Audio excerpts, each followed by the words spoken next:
Kay is Deckard's son. Kay is actually Deckard and Rachael's son, not Anna Stelline. This theory challenges the film's apparent conclusion by suggesting the replicant resistance lied to Kay about his identity for strategic reasons. Throughout Blade Runner 2049, Kay experiences profound emotional connections to the wooden horse memory, far deeper than a simple implanted memory would produce. When he finds the carved horse buried under the tree at Sapper Morton's farm, his reaction suggests genuine recognition rather than programmed response. The dates carved into the horse, 61021, match the records Kay discovers, but the theory proposes these records were deliberately altered to protect the real child by creating a female decoy. Kay's instant connection to the memory, his inability to let go of the idea that he's special despite being told otherwise, and his ultimate sacrifice for Deckard suggest a son protecting his father rather than a stranger serving a cause. Anna Stelline, isolated in her sterile bubble, creates memories for replicants as her profession, making her the perfect false identity to hide behind. If Kay is the actual child, the Resistance used him as an unknowing weapon while keeping the truth hidden even from him. A cruel but strategically sound decision. His journey from doubt to acceptance of being just a replicant becomes even more tragic if he was special all along but never learned the truth.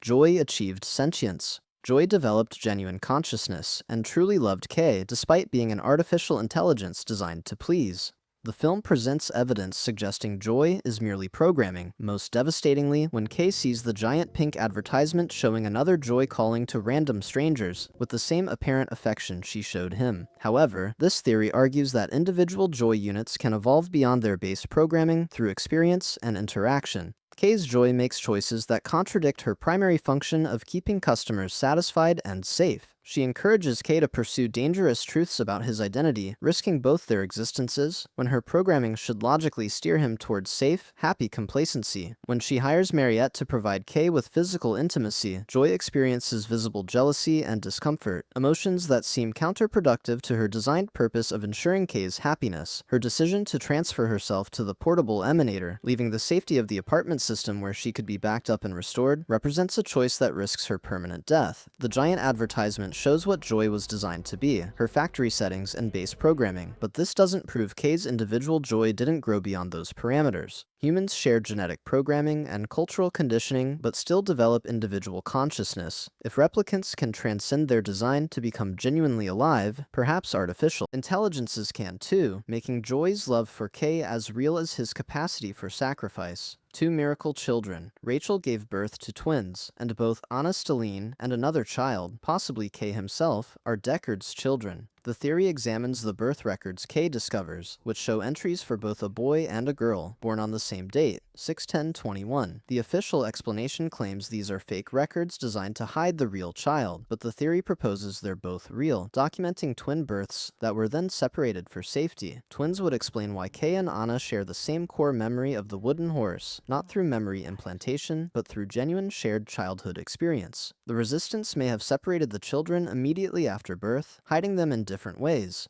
Anna in plain sight behind her manufactured immune deficiency story, and the boy, possibly Kay, processed into the standard replicant production system with altered records. This strategy provides redundancy. If one child is discovered or killed, the other survives to prove replicants can reproduce. Kay's powerful connection to his identity quest, and Anna's ability to create memories that feel absolutely real, both make sense if they're siblings who experience the same formative events. The wooden horse becomes a linking object between them, buried as a message or marker that either twin might someday find. Deckard's confusion about his child's identity becomes more understandable if he left Rachael before the birth and never knew she carried twins, making him genuinely uncertain which child, or how many children, actually survived. Wallace is Tyrell's replicant. Nyander Wallace is actually a replicant created by Eldon Tyrell before Tyrell's death in the original Blade Runner. This theory explains Wallace's obsessive fixation on replicant reproduction, and his god complex as remnants of programming rather than human psychology.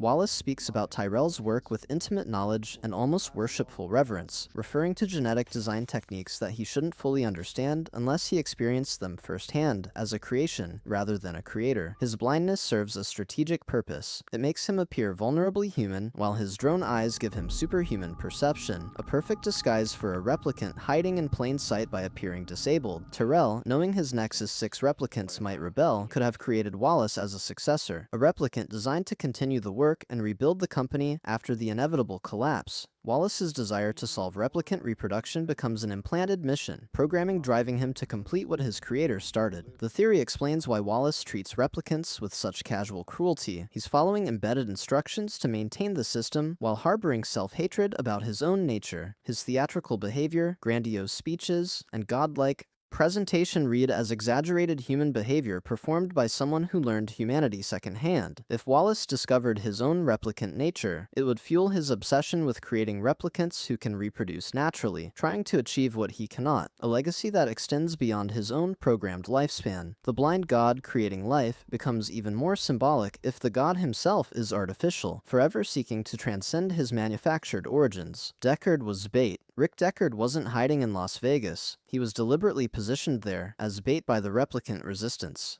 The theory challenges the narrative that Deckard simply fled to Vegas to protect his child's secret. Las Vegas, a radioactive dead zone, provides initial deterrence, but once Kay accesses the records and follows the trail, Deckard becomes surprisingly easy to locate. He lives in a former casino with working power, keeps a dog, and doesn't hide when Kay arrives, instead confronting him openly. The Resistance needed someone to find Deckard eventually, someone who would lead Wallace's forces away from the actual hiding places and the truth. Kay, a Bladerunner with access to police resources, makes the perfect unwitting tool for this strategy. By letting Kay find Deckard, the Resistance ensures that Wallace focuses on the old Bladerunner rather than continuing to search for the child's actual location. Deckard's capture serves the Resistance by drawing Wallace's attention and resources toward a dramatic interrogation that yields no useful information. Freysa and the Resistance may have even fed clues into the system, ensuring the investigation would eventually point toward Vegas. Deckard's genuine ignorance about his child's current identity and location makes him a perfect diversion. He can't reveal what he doesn't know, no matter how much Wallace threatens him. The theory positions Deckard not as a fugitive successfully hiding, but as a sacrifice knowingly offering himself as a target to protect something larger. His reunion with his daughter at the film's end becomes his reward for years of service as bait, finally learning that his isolation had purpose. Anna isn't confined. Dr. Anna Stelline can leave her sterile bubble anytime she wants. Her immune deficiency is an elaborate cover story. The film presents Anna as tragically confined by a genetic disorder that prevents her from experiencing the outside world directly, forcing her to live inside a sealed environment and create memories for others to experience. However, the theory identifies several inconsistencies in this narrative. No visible guards or security systems protect Anna despite her importance as the memory maker for all replicants produced by the Wallace Corporation. Her workspace, while isolated, has no backup containment measures if the primary seal fails. The Resistance knows exactly where she is and communicates with her, suggesting active coordination rather than pure concealment. Anna's work,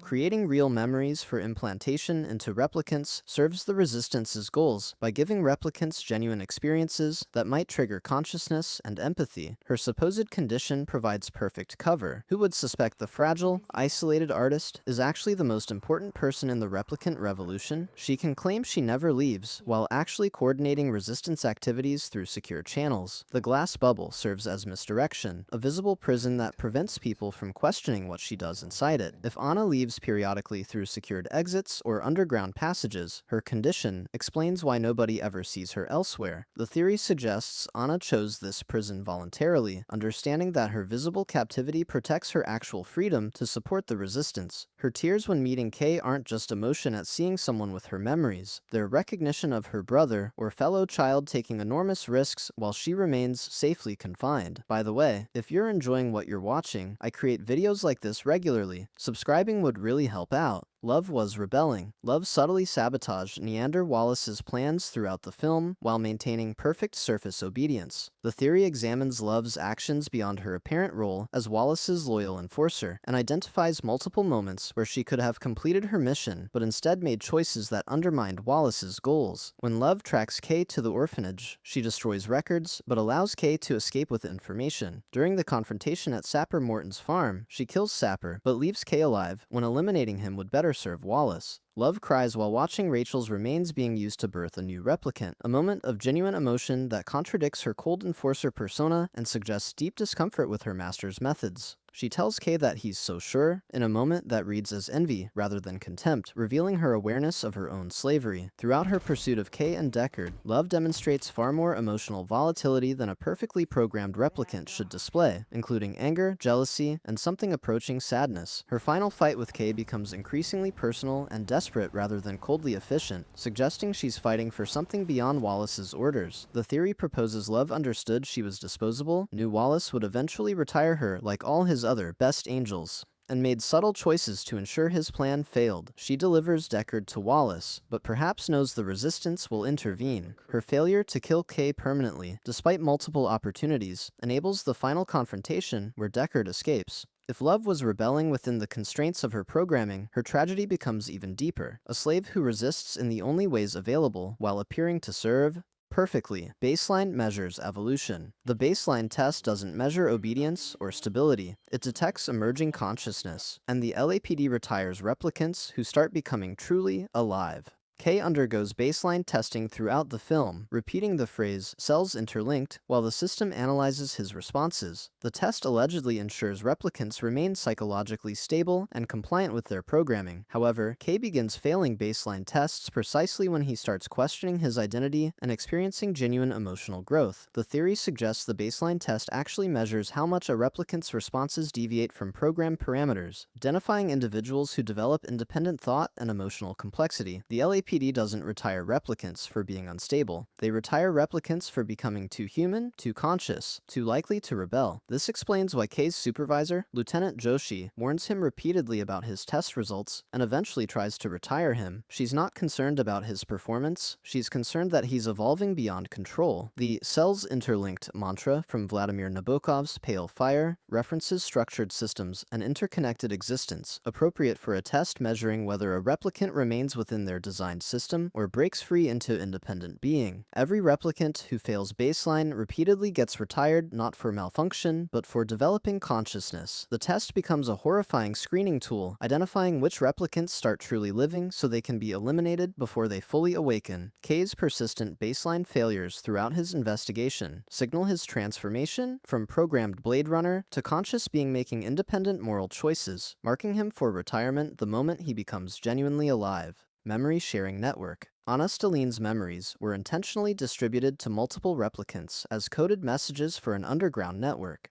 The film reveals that Kay's wooden horse memory came from Anna, implanted in him like all replicant memories. However, the theory proposes this wasn't a random assignment, but a deliberate distribution strategy. Anna creates memories professionally for the Wallace Corporation, giving her access to nearly every replicant produced. By embedding specific memories, particularly the wooden horse sequence, into select replicants, she creates a distributed network of individuals who share a common experience. These shared memories serve as recognition codes. When replicants meet others who remember the same childhood moment, they know they found someone connected to the Resistance. The wooden horse itself functions as an activation symbol, a trigger that makes certain replicants question their origins and begin searching for answers. Kay isn't the only replicant with Anna's memories. Potentially hundreds or thousands carry fragments of her childhood, distributed across the replicant population. This explains why the memory feels so powerful and real to Kay. It is real, just not originally his. The strategy provides perfect cover because Wallace Corporation approves all the memories Anna creates, never realizing she's encoding revolutionary messages into their own products. Each replicant carrying these memories becomes a potential Resistance member, a sleeper agent activated by recognizing their shared experience. The theory transforms Anna from a passive victim creating memories for money into an active Resistance operative weaponizing memory itself. Her most personal experiences become tools of revolution, her childhood distributed across many minds to create connection and purpose among isolated replicants who might otherwise never discover they're part of something larger.